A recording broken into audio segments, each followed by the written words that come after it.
Welcome to episode 7 of the Hermitcraft Modsauce pack on the semi-official Geek Squad servers.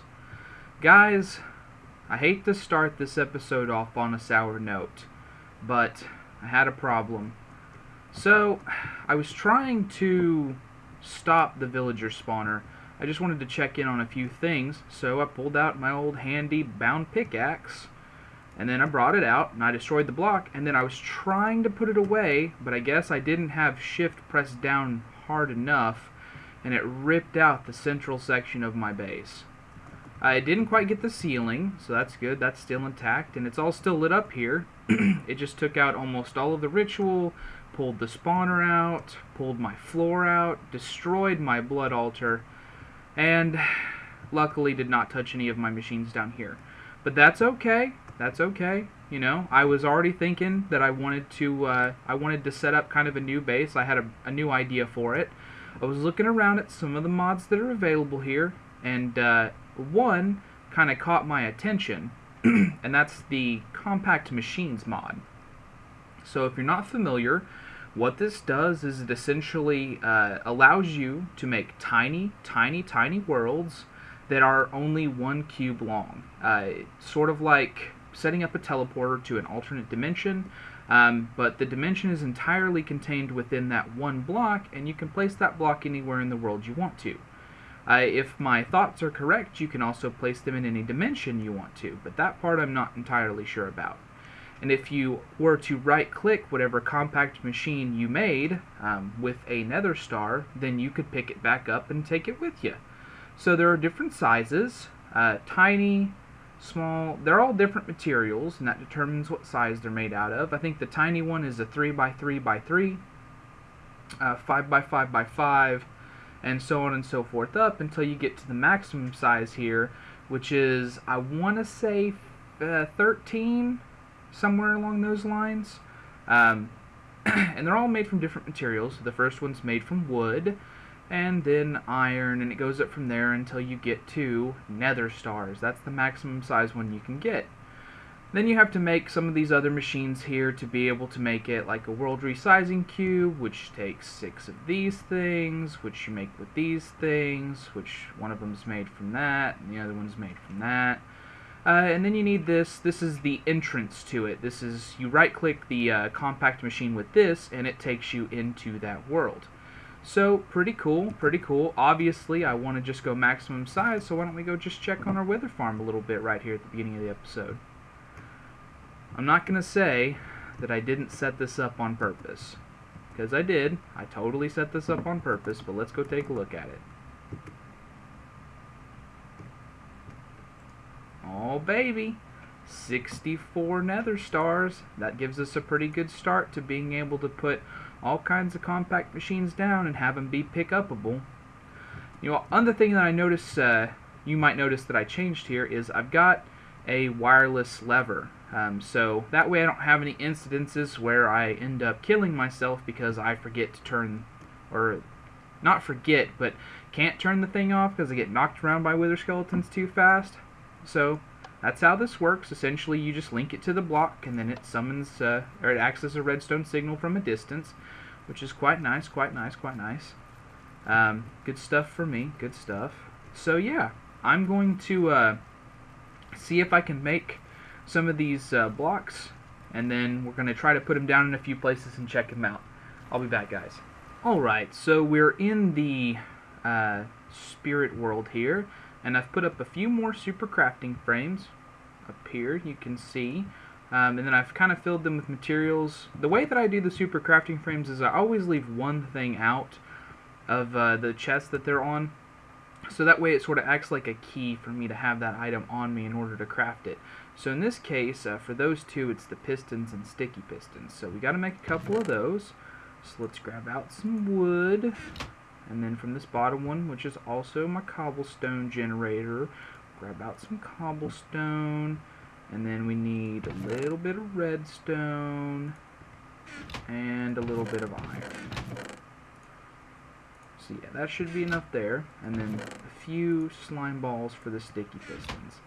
I'm pretty sure I've got plenty more of all of that, so don't worry if it looked like I was running a little bit sparse on some of that stuff. It's not that big a deal. It's not that big a deal at all. Alright, and then wood across the top here. And that'll give us the normal pistons. So total of 16 there. I think I need 6 to make one of the world resizing cubes. So I need at least 6 to make the one to make that. I need 3, or is it 2 for this. So that's 8. 8 to make my first one, which means that I need 16. Yeah, I need 16 pistons, because each one of those things is only worth 2, so that I need half of them to be sticky pistons. Okay, there we go. Alright, let's make them up here.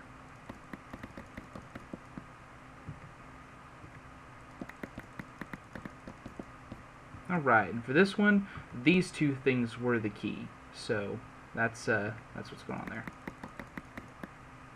So that should be all of those done. Good, good. So let's grab ourselves out some diamonds from our awesome meteor last time. Let's see, what was the recipe again? Redstone. Yep. Should have enough to make that. Good. I'm pretty sure you only need one of these. Alright, and then I need that, and then that, around another diamond to make the world resizing cube. There we go. And then I need that, and then some nether stars around to make it the biggest one possible. Okay, so let's see here. My goal is that eventually, if this works, that I'll have portals in this place that will just lead me to all of these different dimensions, so that way I can just go back and forth between them, and then I'll have sort of a base within a base, and the Spectre key is going to be my key to the whole thing. So let's, I guess, come up here, and if this is going to work, then let's just go ahead and place that up here. And just in case I ever do want to move it, I'm going to go ahead and right-click it with another star, just in case. I never know. I never know if I'm going to want to be able to move it. Okay, so then all I should need to do is click this, and then it'll take me in. Yeah, check that out. This is my own little pocket dimension inside of a pocket dimension. So it looks like that's 6. So yeah, 13 by 13. This is a 13 by 13 cell. That's what I'm in right now. Yep. And I can put anything in here I want to. And you might notice the yellow dots on the sides and ceiling and floor here. Those are inputs. Because if I right-click to go back out, yep, you can see that there are the same style of holes on the sides of this thing. So if I wanted to, I could have like transfer nodes, put in liquids or put in solids or whatever I wanted into this thing, or energy or anything. I could have it pumping into the sides of this thing, and then it would be coming out the light side of the same thing. In fact, I think that if I click this without it, yeah, there's a little interface here that's all the sides, and you can set it to whatever you want to be coming in or coming out or whatever. So that's good news there. Pretty excited about this, because now, since I can place these things here, that means that I don't have to have a base in the overworld. I don't have to have a base that anyone can get to but me. If I don't want to. I could put in a portal so that somebody could come to my base if I so wanted them to, but I don't have to, and that's an amazing thing to me. So yeah, now I've got my first compact machine in, and of course I think the first thing I'm going to do is I'm going to set up my blood altar again in my very first one, because I do need that blood altar going, or else none of my tools will function, because eventually I will run out of blood. So I'm going to lay down the well of souls, or the well of suffering, and also the blood altar in there. I don't know if I'm going to continue to use the villager spawner. I just don't know. I don't know at all. Anyways, I'm going to get it all moved over there, and then I'll be right back. Alright, so I'm sad to report that my measurements were way off, and this thing is way bigger than you think it is. The whole altar space takes up a 17 by 17 area, of which, of course, the biggest compact machine is only 13 by 13. So I could not fit the blood altar inside one of the compact machines, but, I mean, you know what? I built this temple for my blood altar, so I might as well have my blood altar in it. It would totally go to waste without it. So I've got the ritual set up back up top. I just went ahead and put the villager spawner back in there, honestly, except this time I've got it connected to a wireless lever so that if I need to turn it off again for whatever reason, I can do so from down here instead of having to go up there and possibly destroying my whole base again. So I've got the altar back taking blood from the well of suffering, and I've got my orb in there to suck up the blood energy. I did use quite a bit while I was not gaining any kind of life points to my network, so that's having to fill back up, and then eventually the altar will too. As you can see, if I right click on it, it's back up to tier 5, so everything is going swimmingly, and the capacity is back up to what it was with the increased or runes of superior capacity. Everything is chugging along nicely, so I've got the blood altar set back up, but that does make me wonder, what do I want to put inside of that room there? And I think that's where I'm going to start storing machines, because now that I have the ability to make stuff with a QED, I can make the ender transmitters and receivers, and if I can make those, then that totally enables me to wirelessly transfer power around. And if I can wirelessly transfer power around, then fantastic. I can set up anything wherever I want to, across dimensions, across the world, it doesn't matter.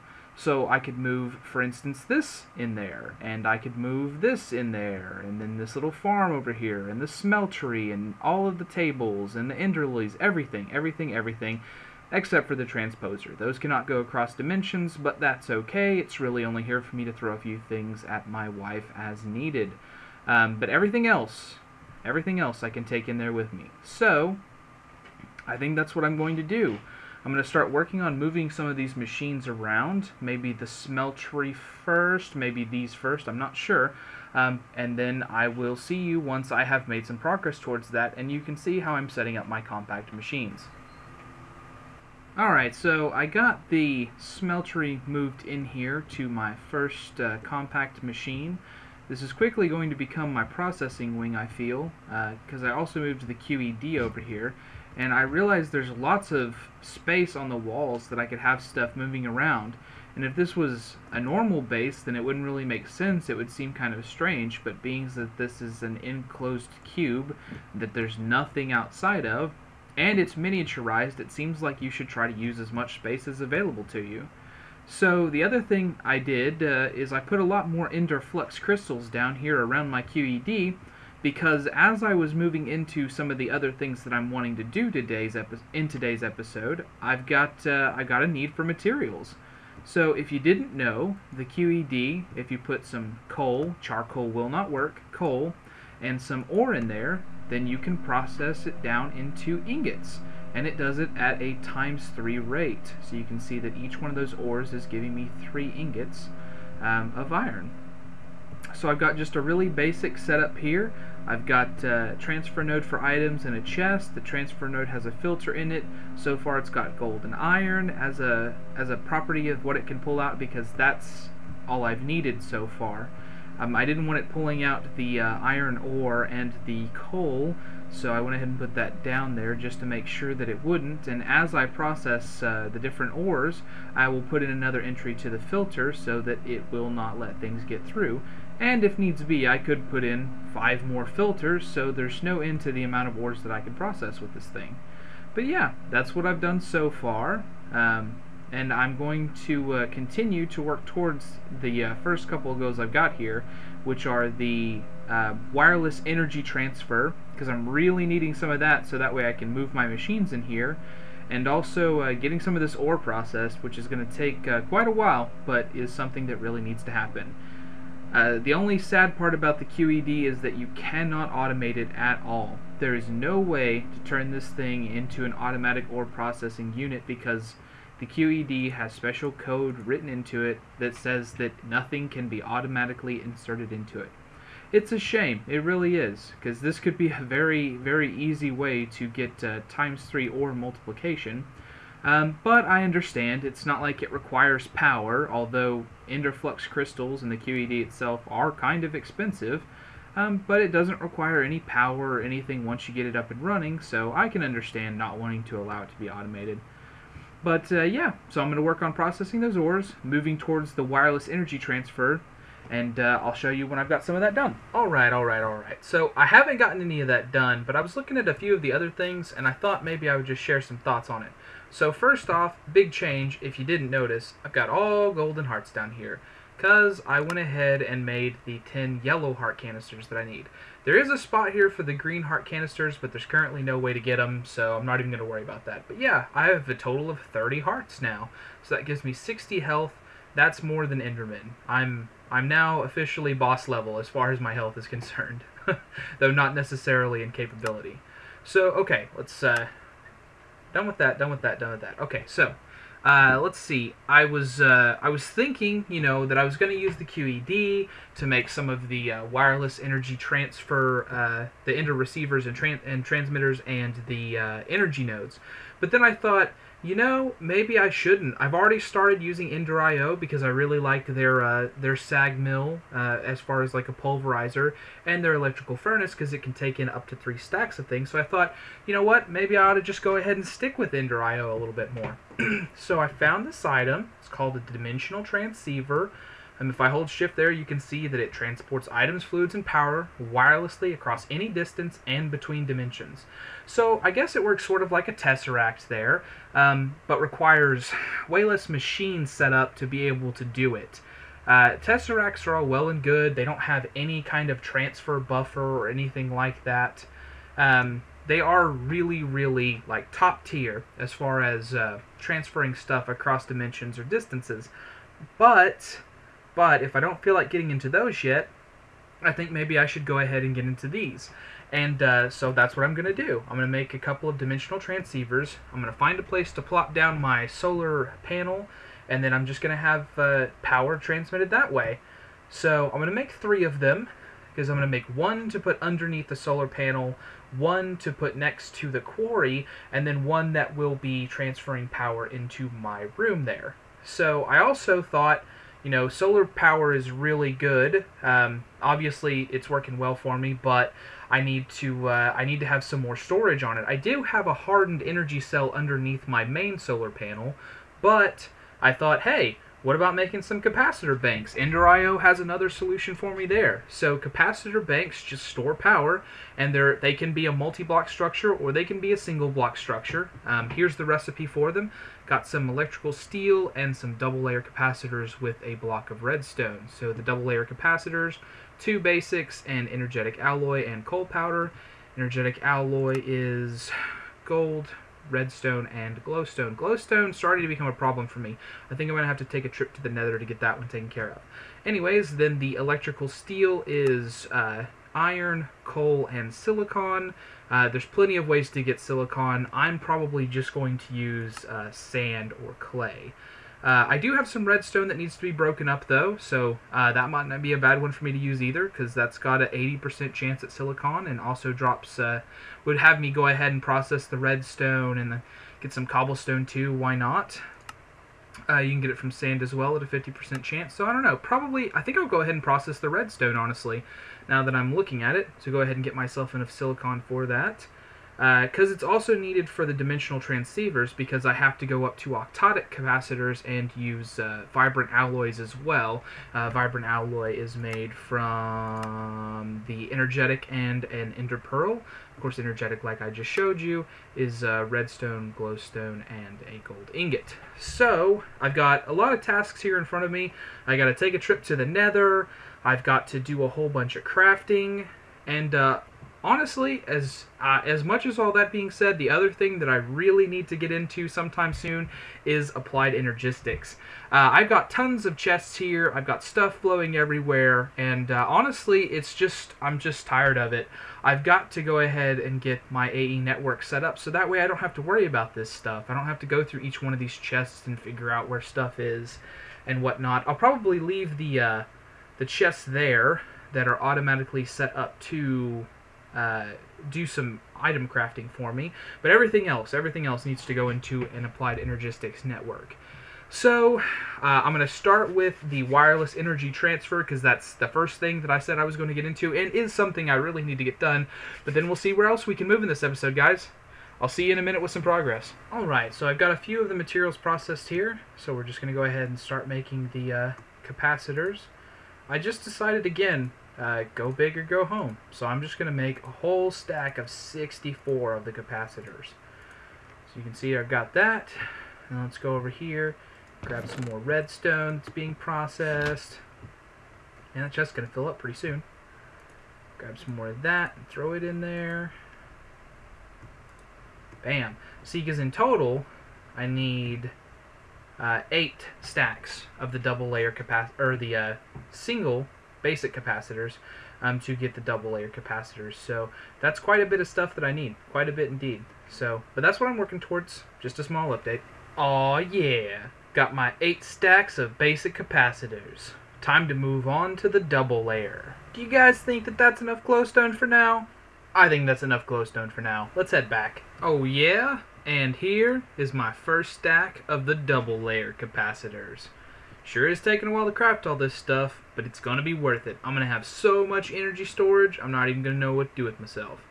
But that's what I'm up to still. Just a little progress update to let you know where I'm at. So while we were waiting on the alloys to be smelted up, I figured I'd come over here and show you that I had to move the quarry again, because it finished up its business. So there you go, it's scanning the blocks, currently mining, so I put it just on the other side of this main quarry here. And I did dig a bit of a tunnel down, because this is where I originally did all of my manual mining that I did myself before I started getting into the quarries and stuff like that. And look at this tunnel! See, I told you it replaced all the blocks with dirt. Look at how crazy this looks though. It's like a big old dirt tunnel. Nothing but dirt all the way down. I went past the boundary of where the quarry would stop, so if I get out of this hallway, you can see right here, this is where it stopped, and this is where it goes back to normal ores. Isn't that crazy looking, guys? Absolutely crazy looking. But man, this quarry is nice. I am really, really liking this ender quarry. I think at some stage it's going to be hard for me to remember where I've already quarried, but oh well. Oh well, as long as I just do it on one side or the other of this thing, then I'll remember the area of it. And I'm kind of mining the same sort of area, you know, as a normal quarry. I could go further. I could let this thing just go absolutely crazy, because there's no maximum distance that an ender quarry can handle. But I'm still just doing like the maximum for the Buildcraft quarry, just so I can kind of keep track of it. But yeah, the quarry finished the one side, so now it's going to start on the other for me. Isn't that so nice, guys? I'm going to get back to those alloys now, though. Aw, yeah. There's the 4 stacks of double layer capacitors. So, I'm starting to get to work on the electrical steel. I've got that being smelted up, and also I've got the stuff together to make the 3-dimensional transceivers that I need. I got some of that together, and I've got more of it smelting up over there. So, we're making progress. We are almost done with the capacitors, and then the dimensional transceivers will go way faster. Alright, so this should be the last thing that I need to craft up to be able to make both of these things. So let's go ahead and throw those octotic capacitors down. So, the capacitor banks. Bam. 64 of those. Got them right there. I'm going to hold off on that a second because I want to see if there is something that works. So let's go ahead and make the dimensional transceivers. I should have everything I need to make all 3 of those. Good, good, good, good. Good, good, good, good, good. Alright, so clearly I've made progress. I'm going to place these things out, try a couple of things real quick, and then be right back. Alright, you guys ready to see a live bug test? So you can see I've got one of the capacitor banks here completely maxed out. And it was definitely the case in previous versions of Ender.io, where if you had one that was full and you took up the rest of them with a right click making a whole stack, then you would get a stack of fully filled ones. So let's check out to see if it's going to work.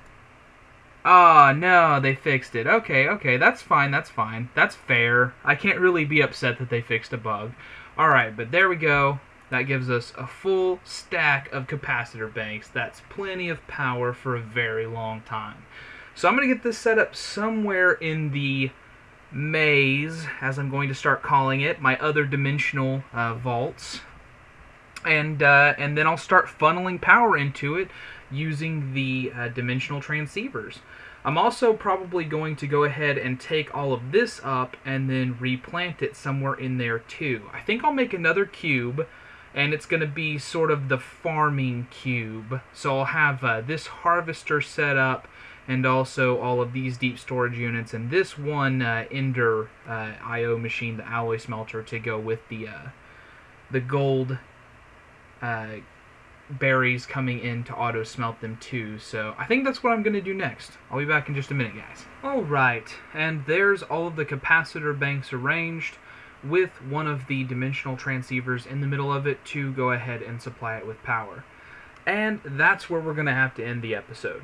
So, thank you guys for watching. I really appreciate what you do for me. Keep me going, keep me motivated. If you did enjoy what you saw, or if I taught you something you didn't know before, please do leave a like on the episode. It'll really make me feel like I did something good. If you want to see more, please hit that subscribe button. You no doubt have seen that I also started the Morrowind series by now, so I hope you're enjoying that one too. Anyways, guys, I will see you next time.